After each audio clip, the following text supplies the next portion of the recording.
no estaban destinadas a mis oídos.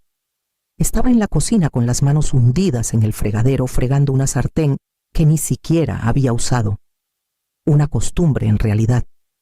Algo para mantener mis manos ocupadas cuando el corazón me pesaba. La ventana estaba entreabierta lo justo para que las voces del patio trasero llegaran flotando hasta mí. Emiliano estaba ahí fuera, hablando por teléfono, su voz lo bastante alta como para romper el silencio de la tarde. Se va a quedar sin nada. Y por mí está bien. No me moví. La esponja se detuvo en mi mano, el agua corriendo por mis dedos como si yo no estuviera allí. Por un instante pensé que había oído mal, pero el silencio que siguió fue confirmación suficiente. El silencio de alguien que dice lo que piensa. Luego soltó una risa corta despectiva. Todo se lo dio mi papá en bandeja de plata. Ya es hora de que vea cómo es la vida de verdad. La vida de verdad. Me sequé las manos lentamente con cuidado de no hacer ruido. Mantuve la espalda recta, los hombros firmes. Había un tazón de papas en la encimera esperando a ser peladas, así que tomé el cuchillo. Mis manos se movían por instinto, pero algo dentro de mí se había detenido por completo. Pensé en los años que pasé horneando pasteles de cumpleaños desde cero, quedándome despierta toda la noche cuando Emiliano tenía gripa, sentada en las gradas en cada partido de fútbol bajo el frío de los sábados. Pensé en la vez que reprobó álgebra y me quedé despierta aprendiendo ecuaciones solo para ayudarlo a pasar. Recordé al pequeño que se dormía en mi hombro en la iglesia, su mano aferrada a mis dedos, como si temiera que desapareciera. Y ahora esto, no lo confronté. No salí al patio ni alcé la voz. Pelé las papas. Con cuidado, rítmicamente, como si eso pudiera disolver el nudo en mi garganta. El dolor en mi pecho se apretó, pero sabía que no debía mostrarlo. Para cuando volvió a entrar ya había puesto la mesa y doblado las servilletas como siempre. Me miró de reojo indescifrable y yo sonreí como he practicado durante años, suave pequeña. La cena está lista, dije, como si mi mundo no acabara de tambalearse. La casa volvió a quedar en silencio, salvo por el zumbido del lavavajillas y el tic-tac del reloj sobre el refrigerador. Habían pasado 8 meses desde que Javier murió. 8 meses de soportar lo que quedaba. Javier murió un jueves. Cielo despejado, ni una nube a la vista. Siempre decía que esperaba irse en un día nublado, como si el clima tuviera la decencia de estar de luto. Pero no cayó ni una gota de lluvia, ni siquiera una brisa. Solo silencio. Emiliano tomó las riendas antes de que las enfermeras terminaran de cubrir el cuerpo de Javier. En un día redactó el obituario, programó la cremación, organizó el servicio. Solo me hicieron una pregunta, si quería las cenizas en una urna o esparcidas. Dije urna. Emiliano eligió una de mármol que no podía pagar. En el funeral me senté entre desconocidos, rodeada de flores que Javier habría considerado exageradas. Emiliano dio un discurso tan pulido que parecía ensayado. Ni una sola vez me miró. Llevé un papel doblado en mi bolso, unas palabras garabateadas la noche anterior. Nunca las leí. No hubo un momento para mí. Cuando intenté levantarme, Sofía tocó mi muñeca con suavidad, con esa sonrisa tensa y pública, y susurró: «Mejor, deja que Emiliano se encargue». Así que me senté y dejé que mi silencio enterrara a Javier junto con él. Después Sofía comenzó a limpiar las habitaciones. Empezó con el despacho de Javier. Todos sus libros, notas, medallas empaquetados y guardados antes de que terminara la semana. «Necesitamos espacio para el bebé», dijo, aunque no había bebé, ni siquiera planes para uno. Luego vinieron las cortinas nuevas, la pintura neutra, la mesa de café de vidrio que reflejaba el sol de la mañana y me hacía doler los ojos. Hicieron que la casa pareciera un catálogo, un lugar para fotos, no para personas. Mi sillón favorito desapareció un día, sin explicación. Las paredes se volvieron más frías. No hice preguntas. Sabía que no debía.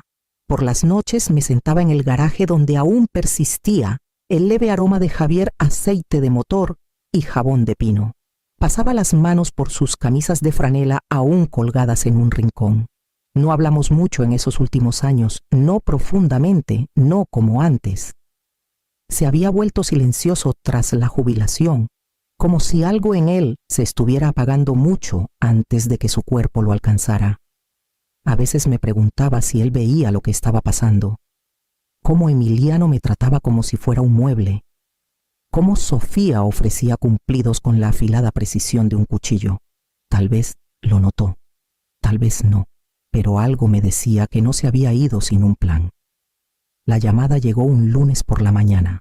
El teléfono sonó justo cuando doblaba ropa con las manos metidas en una canasta de camisetas viejas de Javier que no había podido regalar. Casi no contesto. El número era desconocido y últimamente eso solía significar que alguien quería venderme algo o darme condolencias meses tarde.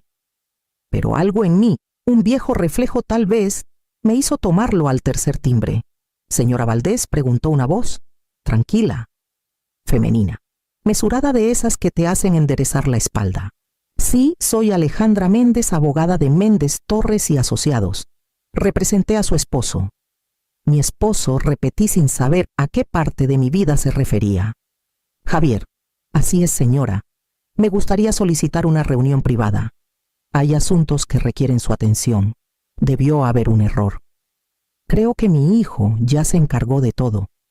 El testamento, la herencia, dijo que Javier dejó todo a su cuidado». Una pausa. Luego el señor Emiliano Valdés manejó el trámite de sucesión, sí, pero su esposo dejó una directiva secundaria, una que debía abrirse en privado y solo con usted. La palabra flotó entre nosotras en privado. Acepté reunirme al día siguiente. La oficina de Alejandra estaba en un pequeño edificio de ladrillo frente al juzgado, escondido detrás de unos jacarandás que justo empezaban a florecer. Me recibió con un apretón de manos firme y una sonrisa amable, su cabello gris recogido en un moño práctico, su voz del tipo en el que puedes apoyarte. «No perdimos tiempo. Su esposo dejó esto para usted», dijo, deslizando un sobre por la mesa pulida. Era grueso, sellado con cera, mi nombre escrito con la letra pesada y distintiva de Javier. Y hay más, un plan financiero, una directiva que le da acceso total a ciertas cuentas y activos que nunca se mencionaron en el trámite público. Miré el sobre. Mis dedos no se movieron hacia él. «No entiendo», dije. «¿Por qué no me lo dijo? Creo», dijo Alejandra con suavidad, «que lo entenderá una vez que lea la carta». La habitación se sentía demasiado silenciosa, el aire demasiado quieto. Toqué el sobre como si pudiera romperse. Por primera vez en meses sentí que algo se movía bajo el peso que cargaba. Esa noche esperé hasta que la casa estuviera en silencio antes de abrirlo. «Isabel, si estás leyendo esto, ya he fallado en demasiadas formas para contarlas. Pero aún hay una cosa que puedo hacer bien». Así comenzaba. Su letra no había cambiado, cuadrada, deliberada, como si tallara cada palabra con propósito.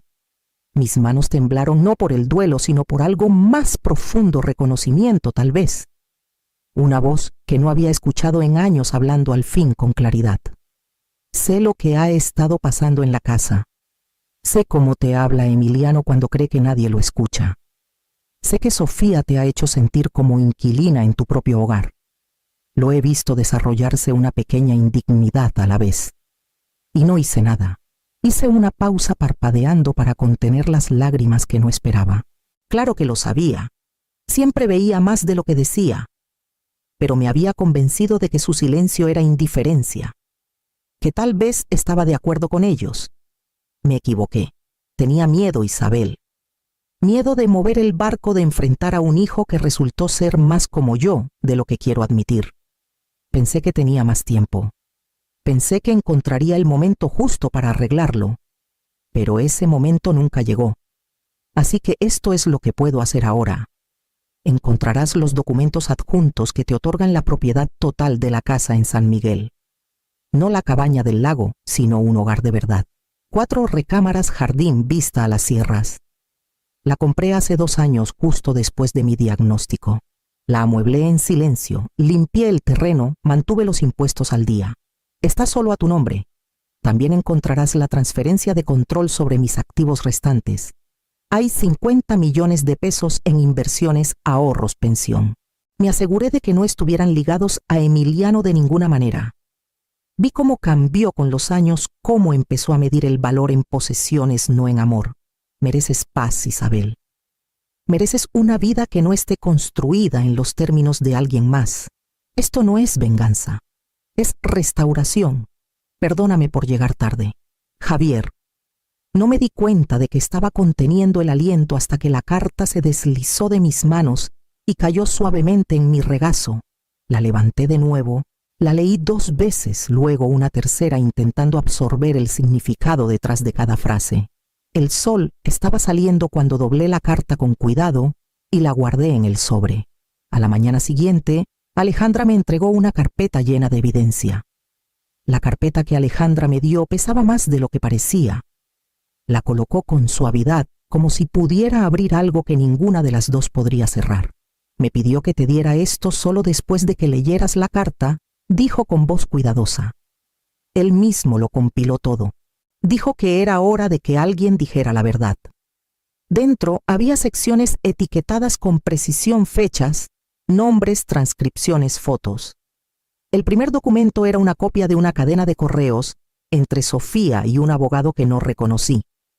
Hablaban de limitar responsabilidades y minimizar reclamaciones de herencia del cónyuge sobreviviente. Mi nombre no se mencionaba directamente, pero las implicaciones eran claras. Necesitamos asegurar que la herencia pase sin problemas. A Emiliano decía un mensaje con la menor interferencia posible. Pasé a otra pestaña y encontré fotos.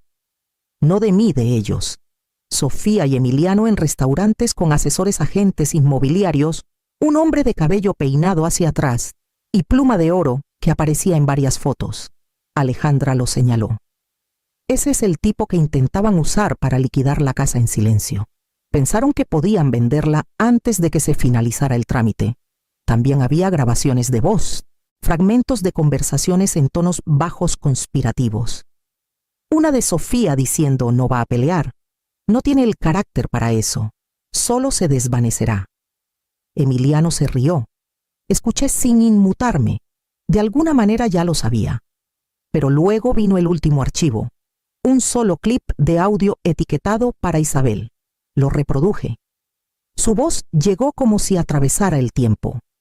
Sé que estás cargando mucho ahora. Debí decirte todo antes. Debí detenerlos cuando empezó. Pero dejé que la comodidad ganara. Dejé que el miedo ganara. Y vi lo que eso te hizo. No fui valiente en vida, Isabel. Esta es mi disculpa completa. Hizo una pausa, un respiro audible, el roce de un papel. Siempre creíste en lo bueno incluso cuando lo bueno no creía en ti. Te fallé. Así que ahora he puesto cada pieza en su lugar. No por justicia, por claridad, para que nunca más dudes de lo que mereces. Lo mereces todo. No lloré. No porque no estuviera conmovida, sino porque algo más firme había echado raíces. Una especie de quietud que se sentía como fuerza. Cerré la carpeta, alicé su borde y miré a Alejandra. Creo que es hora de que escuchen la verdad. Preparé la mesa para 3, no para 4. No quería que se sintiera como una comida familiar. Preparé el café exactamente como le gustaba a Emiliano, cargado con un toque de leche. Y puse los panques de limón que Sofía alguna vez elogió, pero nunca tocó. Me puse el suéter verde suave, que Javier siempre decía que me hacía ver tranquila, incluso cuando no lo estaba. Cuando llegaron, Sofía apenas me miró. Emiliano murmuró un rápido «¡Hola, ma!» y fue directo al comedor revisando su celular antes de sentarse. «Dijiste que esto era importante», dijo Sofía alisando su falda al sentarse. «Tenemos otra reunión después». «No tomará mucho», respondí sirviendo el café con manos firmes. Esperé a que todos tuvieran su taza antes de abrir la carpeta en la mesa. Coloqué la carta de Javier junto a ella sin abrirla para su beneficio, aunque ya casi la había memorizado. La carpeta se abrió como una tormenta silenciosa. Copias del testamento, evidencia, transcripciones, todo lo que Alejandra había preparado. «Esto es de su padre», dije con calma. «Y ahora de mí». Sofía tomó los papeles primero, escaneándolos rápidamente. Sus ojos se entrecerraron. Esto no es la versión que presentamos. Esto no es legal, lo es», dije. y siempre estuvo destinado a ser privado.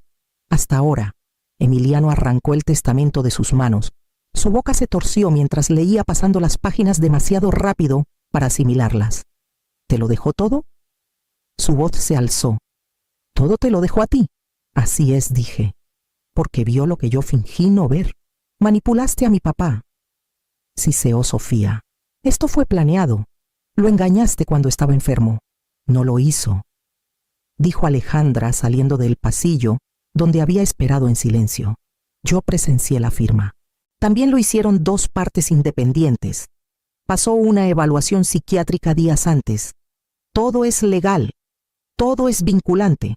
Emiliano se puso de pie empujando su silla hacia atrás. Dijo que la herencia sería compartida. Me lo dijo. Te dejó creer lo que querías, dije, mi voz aún tranquila. Para que mostraras quién eres. Sofía abrió la boca para hablar de nuevo, pero Alejandra levantó una mano. Pueden impugnarlo si quieren, pero no ganarán, y solo gastarán lo poco que les queda intentándolo. Emiliano me miró, y por un instante hubo algo como incredulidad, tal vez incluso dolor. Me levanté y recogí la carpeta. Me voy mañana. Empaqué en silencio. Una maleta, 2 cajas y una bolsa de lona llena de cartas que aún no estaba lista para releer. No me molesté con platos ni fotos enmarcadas. Ya no eran míos. La mayoría habían sido reemplazados elegidos por Sofía para que combinaran con la paleta de la casa. Grises fríos y blancos afilados sin espacio para el calor, sin espacio para mí. Al salir al pasillo la voz de Sofía cortó el silencio. ¿De verdad te vas? Así de fácil. No me giré. No le debía nada. ¿Crees que ese dinero te hace mejor? Espetó. ¿Crees que compensa ser pequeña e invisible? ¿Nada? Emiliano estaba cerca de la isla de la cocina con los brazos cruzados sin decir nada. Siempre había sido su estilo. Dejar que otro hablara luego, reclamar neutralidad cuando el daño ya estaba hecho. Me detuve en la puerta. No necesito el dinero para sentirme completa. Solo necesitaba la verdad. Volvió a llamarme, pero su voz se desvaneció en el fondo como estática en una radio olvidada. Salí sintiendo cómo el peso del aire cambiaba al cerrar la puerta detrás de mí. Alejandra esperaba en su carro estacionado en la acera. No dijo nada cuando subí y lo agradecí. Algunos momentos necesitan silencio. El viaje a San Miguel tomó casi todo el día. No paramos para fotos ni comida. Solo gasolina y quietud. Cuando llegamos a la casa me entregó las llaves, un paquete limpio de documentos y un teléfono prepago. Empieza de nuevo, dijo suavemente. Asentí y entré en un lugar donde nadie había intentado borrarme. Los pisos olían ligeramente a cedro. Las ventanas se abrían a montañas que no necesitaba permiso para mirar. Esa noche cambié mi número. El jardín estaba descuidado cuando llegué, pero Javier ya lo había planeado, filas marcadas, tierra removida, notas en el cobertizo sobre lo que quería cultivar. Empecé con lavanda. Algo resistente que no pide mucho pero da bastante. Trabajaba por las mañanas cuando el sol era suave y el mundo aún no despertaba del todo. La tierra bajo mis uñas se sentía más honesta que cualquier cosa que hubiera tocado en años. A veces hablaba en voz alta sin dirigirme a nadie en particular, pero me gustaba pensar que Javier me escuchaba. Por las tardes leía. Empecé con viejos favoritos, luego me aventuré en memorias de mujeres que habían reconstruido sus vidas desde los escombros. Algunas dejaron matrimonios, otras perdieron hijos. Algunas simplemente se cansaron de ser invisibles. Las entendía a todas. Un volante en la cooperativa me llevó a un grupo de apoyo. Madres en silencio, decía. Cada miércoles por la noche nos reuníamos en el sótano de una iglesia que olía a café y alfombra gastada. No llorábamos mucho. Contábamos historias, no dábamos consejos, escuchábamos. Eso era suficiente. Una mujer, Gloria, me contó que no había sabido de su hijo en 12 años. No sabía si estaba vivo. Le di mi número y le horneé un pie. No hablamos de perdón. Hablamos de qué hacer con el espacio vacío. Con el dinero de Javier, inicié un fondo discreto, pequeñas becas para mujeres mayores de 50 que habían sido excluidas de testamentos, echadas de sus hogares o simplemente intentaban empezar de nuevo. No puse mi nombre. Solo quería que supieran que alguien creía en ellas. No era la vida que solía imaginar, pero era mía. La carta llegó justo después de la primera helada. El sobre llegó a principios de octubre entre un catálogo de semillas y un recibo de donación.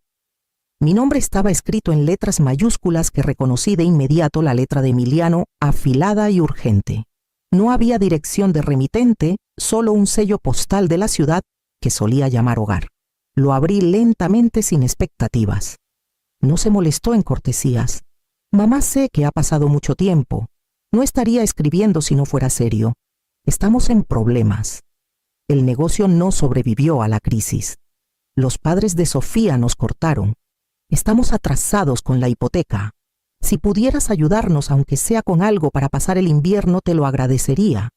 Seguimos siendo familia. Eso tiene que valer algo. Emiliano lo leí 2 veces. Ni una palabra sobre lo que me dijo en el porche. Ni una mención de Javier. Ni una disculpa. Solo necesidad. Volví a meter la carta en el sobre y la guardé en el cajón donde tenía semillas que nunca crecerían en este clima. Eso se sentía apropiado. Más tarde esa noche, después de lavar los platos, y cuando el fuego se había reducido a brasas, saqué una hoja en blanco. No para responder, sino para escribir hacia adelante. Isabel, te quedaste demasiado tiempo. Mantuviste la paz a costa de tu voz. Dejaste que el silencio construyera muros a tu alrededor. Pero también sobreviviste. Soportaste lo que otros no habrían soportado. Y cuando la puerta finalmente se abrió, la cruzaste sola. Eso tomó valor. No debes respuestas, no debes rescates, no debes redención a quienes nunca creyeron que importabas. Lo que debes es paz, alegría, quietud y todo lo que decidas querer después. Esto no es venganza, es la vida tranquila que ganaste, con amor de la mujer en la que finalmente te convertiste. Doblé la hoja, la puse en la caja de madera junto a la carta de Javier y salí al jardín. La lavanda se había vuelto quebradiza con el frío, pero el romero mantenía su forma. El cielo comenzaba a suavizarse con la luz de la mañana. Me senté en el banco que construimos juntos y sostuve ambas cartas en mi regazo, sintiendo el peso de 2 voces que finalmente sabían cómo hablar. Y por primera vez en años no sentí la necesidad de estar en ningún otro lugar.